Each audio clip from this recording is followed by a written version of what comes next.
जी नाज़रीन अस्सलाम वालेकुम, मेरा नाम ज़ीशान नूर है।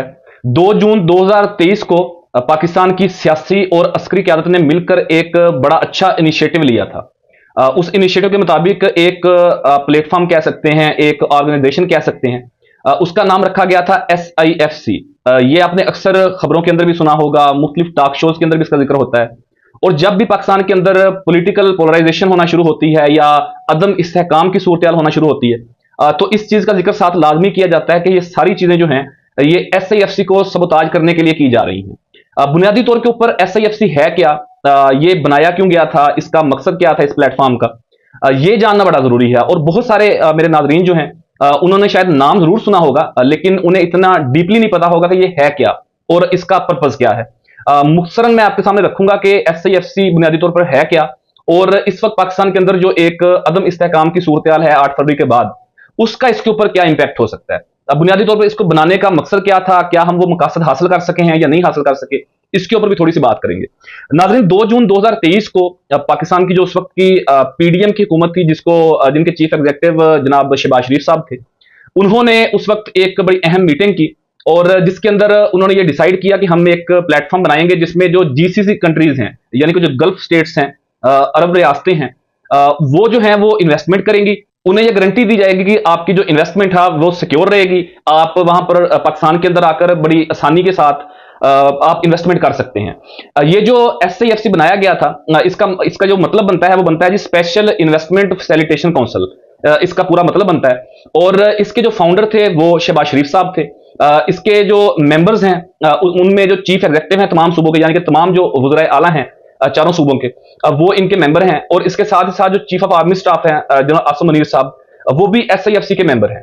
बुनियादी तौर के ऊपर बड़ी नेक नियति के साथ पाकिस्तान को आगे ले जाने के लिए, पाकिस्तान के अंदर इन्वेस्टमेंट लेके आने के लिए, पाकिस्तान की इकोनॉमी को बूस्ट करने के लिए ये SIFC का प्लेटफॉर्म बनाया गया था। लेकिन जब ये प्लेटफॉर्म बना, बदकिस्मती से उस वक्त से लेके आज के इस लम्हे तक पाकिस्तान के अंदर जो है वो अदम इस्तेहकाम की सूरत-ए-हाल है।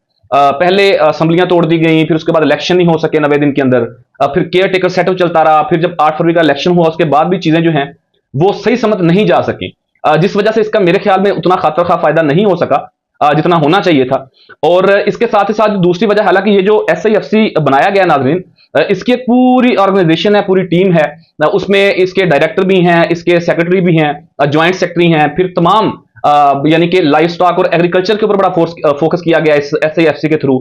और इसके अलावा टूरिज्म के लिए, IT के लिए, माइंस एंड मिनरल्स के लिए, पेट्रोलियम के मामला के लिए, पावर के लिए, ये तमाम तर चीजें जो हैं वो इसके अंदर पूरी पूरी टीम इस मामले को देख रही हैं। और पाकिस्तान की जो स्ट्रेटेजिक लोकेशन है उसका इसमें जिक्र किया गया है। तमाम गल्फ कंट्रीज को ये बताने की कोशिश की गई है कि पाकिस्तान इन्वेस्टमेंट के लिए बड़ा एक अच्छा मुल्क है। लेकिन मामला ये है कि कोई इस तरह की इन्वेस्टमेंट आ नहीं सकी गुज़श्ता 2 सालों के अंदर, क्योंकि उसकी वजह यह है कि पाकिस्तान के अंदर अदम इस्तेहकाम की सूरत-ए-हाल है और लग रहा था कि 8 फरवरी के इलेक्शंस के बाद कुछ चीजें ठीक होंगी, उसके बाद इन्वेस्टमेंट पाकिस्तान के अंदर आएगी और पाकिस्तान की इकॉनमी भी ठीक होगी, पाकिस्तान के लोग भी सुख का सांस लेंगे, उनकी जिंदगियां भी बेहतर हो सकेंगी। अब मैं 2 मिसालें आपके सामने रखता हूं कि अब जब इस तरह की सूरत-ए-हाल पाकिस्तान के अंदर होगी तो फिर SIFC इस प्लेटफॉर्म के अंदर दुनिया के बाकी जो मालिक हैं उसमें खसूसन जो गल्फ कंट्रीज हैं, अब वहां से कौन पाकिस्तान के अंदर इन्वेस्टमेंट करना चाहेगा? वो 2 एग्जाम्पल मैं आपके सामने रखता हूं। नंबर एक तो ये है कि अभी माजी करीब के अंदर, यानी कि महीना या 1.5 महीना पहले दुबई प्रॉपर्टी लीक्स का एक जिक्र आया, जिसमें यह कहा गया कि पाकिस्तान के जो बड़े लोग हैं, जो शराफिया है, उसमें बिजनेसमैन भी हैं, उसमें पॉलिटिशियंस भी हैं, उनकी तकरीबन कोई 11.5 या 12 अरब डॉलर की जो प्रॉपर्टीज हैं वो दुबई के अंदर मौजूद हैं। अब उसमें 2 चीजें हैं, एक तो ये है कि क्या उन्होंने वो डिक्लेयर की है, वो कानूनी तरीके से पैसा यहां से लेकर वहां पे जाकर इन्वेस्ट किया, या वो पैसा जो है वो ब्लैक मनी के तौर पर वहां पर ले गए और इन्वेस्टमेंट की। ये दोनों चीजें हैं। खैर, इनको भी अगर साइड पे कर दिया जाए, सिर्फ ये देखा जाए कि पाकिस्तान से 11.5 या 12 अरब डॉलर की इन्वेस्टमेंट जो है वो दुबई के अंदर मौजूद है, तो जब दुबई के जो हुक्मरान है वो ये देखेंगे कि पाकिस्तान के लोग जो हैं, मखसूस तबका, चंद 100 या चंद हजार लोग, उन्होंने 12 अरब डॉलर की इन्वेस्टमेंट हमारे मुल्क के अंदर की हुई है, तो फिर वो पाकिस्तान के अंदर इन्वेस्टमेंट करने क्यों आएंगे? बुनियादी सवाल है ना ये। जब वो देखेंगे कि यार यही पैसा अगर पाकिस्तान के अंदर सूरत इतनी अच्छी होती इन्वेस्टमेंट के हवाले से, तो ये तमाम लोग यही इन्वेस्टमेंट जो है, यही पैसा जो 11.5 अरब डॉलर है, इन्होंने पाकिस्तान के अंदर इन्वेस्ट क्यों नहीं किए? ये तो सिर्फ दुबई प्रॉपर्टी लीक्स के अंदर जिक्र आया ना। इसके अलावा बहुत सारे मालिक ऐसे हैं जहां पर पाकिस्तान की शाफिया ने पाकिस्तान से पैसा ले जाकर वहां पर इन्वेस्टमेंट की हुई है। एक तो बुनियादी वजह यह है, एग्जाम्पल मैंने आपके सामने रखी है कि इस तरह के हालात के अंदर कौन से ऐसे गल्फ कंट्री होंगे कि जो पाकिस्तान के ऊपर इत्मीनान करेंगे और अपनी इन्वेस्टमेंट जो है वो पाकिस्तान के अंदर लेके आएंगे। दूसरी जो बड़ी अहम बात है वो ये है कि 8 फरवरी के बाद जैसी सूरत पाकिस्तान के अंदर है, वो भी आपको मालूम है।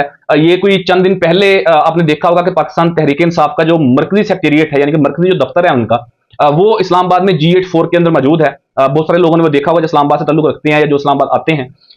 वो जो उनका मरकजी सेक्रेटेरिएट था, पहले तो जिस दिन वो गिराया गया वो बाद की बात है, उससे एक दिन कबल वहां पर जो पाकिस्तान तहरीक इंसाफ के एक रूपोश रहनुमा थे हमाद अजहर, वो वहां पर आए।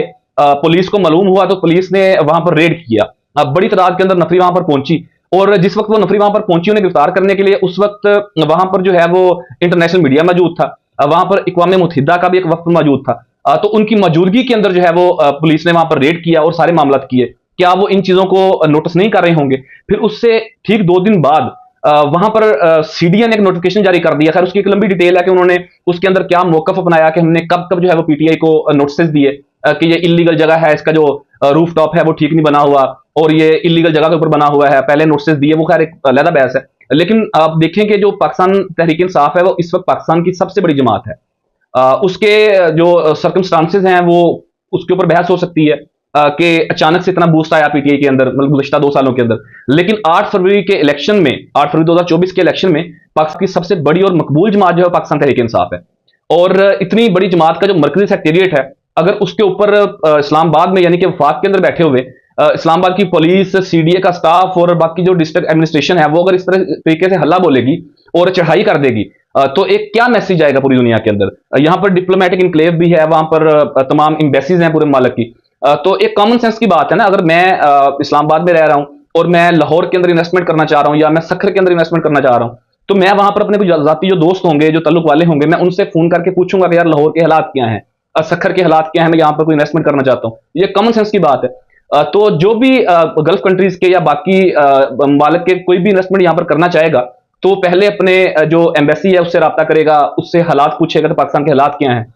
तो जिस वक्त वहां के जो एम्बेसडर्स होंगे वो उन्हें बताएंगे कि जी वफाक के अंदर यानी कि कैपिटल इस्लामाबाद के अंदर लोग अगवा भी हो रहे हैं, लोगों से मोबाइल फोन वॉलेट उनके स्नैच भी हो रहे हैं, डकैतीज भी हो रही हैं और इस तरह के बहुत सारे मामला हो रहे हैं। तो अगले बंदे के जहन के अंदर क्या बात जाएगी? वो यही समझेगा कि यार मेरा पैसा डूब जाएगा, मेरी जिंदगी को भी खतरा होगा, तो वो क्यों इन्वेस्टमेंट लेके आएगा?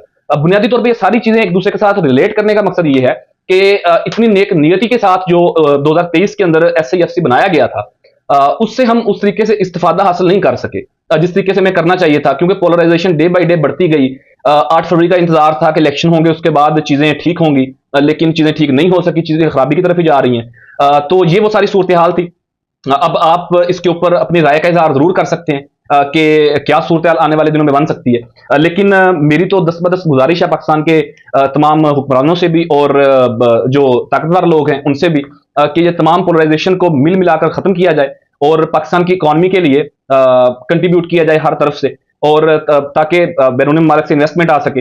और इसके ऊपर कोई इस तरह का सख्त कानून लागू किया जाना चाहिए कि पाकिस्तान से जो लोग पैसा ले जाकर बाहर इन्वेस्टमेंट करते हैं उन्हें भी रोका जाना चाहिए, ताकि इब्तिदा अपने मुल्क से शुरू हो, अपने मुल्क से ही इब्तिदा करें लोग इन्वेस्टमेंट करने से, और फिर बाकी मुल्क से लोग भी पाकिस्तान आए और यहाँ पर आकर इन्वेस्टमेंट करें और पाकिस्तान की इकॉनमी बूस्ट हो सके। ये वो ओवरऑल सूरत हाल थी जो SIFC के साथ रिलेट करते हैं गुज़श्ता 2 साल के पाकिस्तान के हालात।